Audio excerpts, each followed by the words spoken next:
Quando eu saí do Exército, eu tinha o couro bem duro. Eu aguentava dormir no chão, papelão, molhado, passava fome tranquilamente. Então, eu saturado do meu meio social, todo feriado, todo espaço que eu tinha, eu viajava de carona. Ia para uma aldeia de pescadores, uma vila no alto da montanha, onde estavam as pessoas mais pobres, porque eu sentia muita atração. E ficava observando que aquelas pessoas tinham muito mais espontaneidade, tinham uma união muito maior do que no meu meio, na minha classe. Eu tinha uma humanidade, uma relação afetiva que eu não conhecia. Eu tive que ter meus filhos em um hospital público na gloriosa categoria de indigência e cansei de dormir em cima de papelão, mas a minha origem não foi essa. Minha família era abastada, minha família tinha bastante grana, meu pai era oficial do Exército, eu estudei em ótimas escolas. Só que eu tinha uma diferença, eu me incomodava com os privilégios que eu tinha. Os meus amigos eram de uma favela que estava no fundo da minha casa e eu jogava bola com eles. Eu sentia que aquelas crianças eram superiores a mim, eles tinham muito mais liberdade enquanto eu era monitorado. Eu percebia que eram pessoas muito mais livres do que eu era preso. E quando eu estava no meu meio, na minha casa, com os meus amigos, eu questionava essa diferença, questionava os nossos privilégios. E nesse meio é muito mal recebido, as pessoas não querem saber, não querem tratar do assunto miséria. Isso sempre foi assim, sempre vai ser assim, é assim que eles pensam. E eu me senti estranho, eu era um estranho naquele meio. E passei a adolescência, tentei entrar no Exército, não tenho temperamento para aquilo. Fui funcionário do Banco do Brasil, também não tenho temperamento para aquilo. Eu vivia por pressão familiar em nome das coisas, dos benefícios, das facilidades. E eu sentia alguma coisa estranha nisso, porque não me satisfazia. Eu sentia uma atração muito grande pela maneira dos mais pobres, que no caso do meu convívio eram os serviçais. Eles eram mais espontâneos, mais sinceros, o olhar tinha alguma coisa diferente. E eu tentava me aproximar deles, eu ia para as festas e ficava na cozinha, conversando com os garçons, com os cozinheiros, com as pessoas, com os faxineiros, que me tratavam muito bem, mas não me tratavam com igualdade, porque quando se tratavam entre si, eu sentia que era diferente. Eu era um riquinho legal. Quando eu cheguei até a faculdade, eu entrei na faculdade por pressão familiar também, eu vi esses assuntos que eu queria discutir, que não encontrava jeito, serem discutidos. E fiquei muito encantado com aquilo por uns 3 meses, porque depois eu percebi que essas pessoas também não se aproximavam dos mais pobres.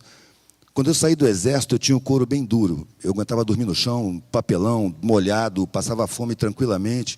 Então, eu saturado do meu meio social, todo feriado, todo espaço que eu tinha, eu viajava de carona.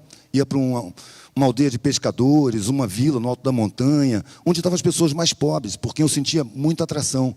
E ficava observando que aquelas pessoas tinham muito mais espontaneidade, tinham uma união muito maior do que no meu meio, na minha classe. Eu tinha uma humanidade, uma relação afetiva que eu não conhecia. Aí eu resolvi, já decepcionado com a faculdade, não ter nada, vou fazer a experiência do que é não ter nada, eu quero andar pelo mundo sem nada. Só que aí a família, ofendida com a minha opção, cortou relações. E o que era para ser uma experiência virou situação. E assim eu vivo até hoje. E aí eu cheguei no meio mais pobre, pedindo o que comer, pedindo onde dormir, e as pessoas começaram a me olhar com igualdade. Como eu tinha a visão condicionada, porque a gente é condicionado por uma mídia safada, cheia de psicologia do inconsciente, eu cheguei no meio dos mais pobres como quem chega no meio dos ignorantes. Eu vou ensinar eles, porque eu tive mais escolas. E começava a falar da humanidade, da desigualdade, mas a língua que eu falava não era a língua daquele lugar. E as pessoas ali já estavam me olhando com igualdade, porque eram fodidos, mais do que todo mundo. Então eu percebia que com igualdade eles eram mais espontâneos, eles riam da minha cara, do meu jeito de falar. Eu de repente me dei conta que ninguém entendia o que eu estava falando. Aí eu me senti um idiota, 2 vezes. Primeiro porque eu achei que eu estava indo para o meio da ignorância, e eu percebi que ignorante ali era eu. E segundo, porque eu percebi que eu tenho 2 orelhas, 2 olhos e só uma boca. Eu tenho que ouvir mais, observar mais e falar menos. E eu comecei a fazer isso, prestar atenção. E percebi que no meio da periferia, que a gente julga que é tão ignorante, existem códigos de comunicação inacessíveis para quem fala a língua acadêmica. São códigos intuitivos, são códigos de sentimento, são gestuais, é mímica, é uma coisa muito mais profunda. E eu percebi também, aliás, no meu próprio coro, que a capacidade de resistência nas periferias é muito maior do que nas outras classes. Porque quem trata com dificuldade ganha força. Ali se acostuma, aqui todo mundo sabe disso, se acostuma a tratar com dificuldade, superar perdas o tempo todo. Dificuldade gera resistência, facilidade gera fragilidade. Então, as classes mais altas, como aquela que eu era originário, era muito frágil, muito medrosa. Era o que me incomodava lá, era o medo. Ali era um medo enorme de cair de patamar. E quando eu estava misturado com a maioria, eu via que ali ninguém ficava triste porque não tinha nada. Pelo contrário, era uma alegria danada. As dificuldades eram pinto, era brincadeira de criança. Aí eu comecei a perceber que essas pessoas não sabem disso, porque tem todo um processo de impedimento do desenvolvimento dessas pessoas.